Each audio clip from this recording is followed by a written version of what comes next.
Tara, mahimo ta sang sa pinaka-special nga dish sang mga Ilonggo. Simulan na natin. Lagyan muna natin to ng asin. Kumus-kumusin. Okay na siya, guys. So, gagamit lang tayo ng grilling pan para meron pa rin siyang smoky flavor kahit na gas stove lang yung gamit natin at hindi na tayo gagamit ng uling. Ayan, hintayin lang natin mamula-mula magkabilang side. So, naaamoy ko na yung pagka-smoky niya. Pwede na sigurong balik ta rin to. Check nyo na lang. Ayan. Pagka medyo ganyan na, okay na yan.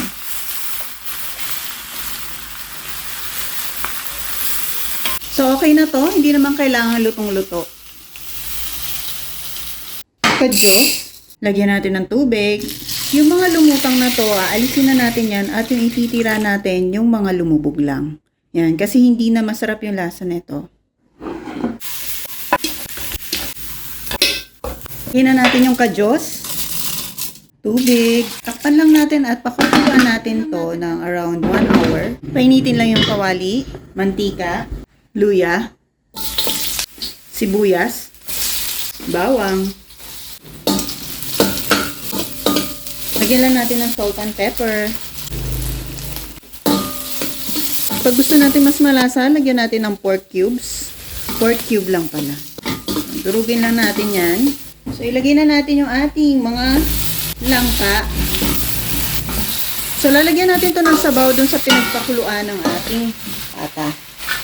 So, dito sa part na to, pwede nyo na rin isabay yung pinakuluan yung pata. Pero yung akin kasi masyado nang malambot at ayoko namang masyadong magkagutay-gutay yung ating pata. So, lalagyan lang natin ng toyo. Konti lang para pampakulay. Takpan lang natin at pakuluan.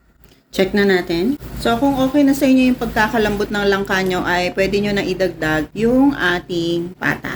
So, idadagdag na natin yung ating mga pata. Pata ng baboy pala, hindi yung pata natin. Ayan. So, malambot na yan, mga kumare. Tingnan nyo naman yung taba. At kung nakarating ka na dito, ay huwag mong kalimutang i-comment kung tagasan ka para alam ko kung saan nakaabot itong ating video. Ayan. Shoutout nga pala kay Taste of Pinas, Kusinerong Piyahero, kay Inday Stacy, Craving Studio, at Pobreng Kusinero. Hello sa inyo. Happy cooking!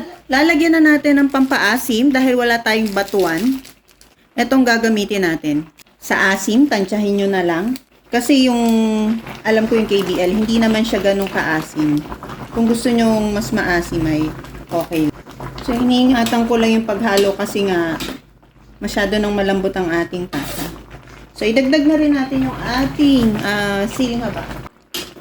Ako naman sa langka, mas gusto ko nga rin yung parang nalulusaw-lusaw. Pero kung presentation ng habol nyo, eh mas maganda yung saktong naluto lang siya. Para hindi siya magkahiwa-hiwalay. So, lagyan ko lang siya ng konting asukal, konting asin. At gusto ko pa siya mas makulay, lalagyan ko ng konting toyo. Sa panghuli, lagyan lang natin to ng dahon ng sibuyas. Yung iba, naglalagay ng dahon ng kamote. Pwede rin yun. Kayong bahala. Kayong masusunod. Ayan. Mapata. Grabing taba, oy. Tara, tikman na natin.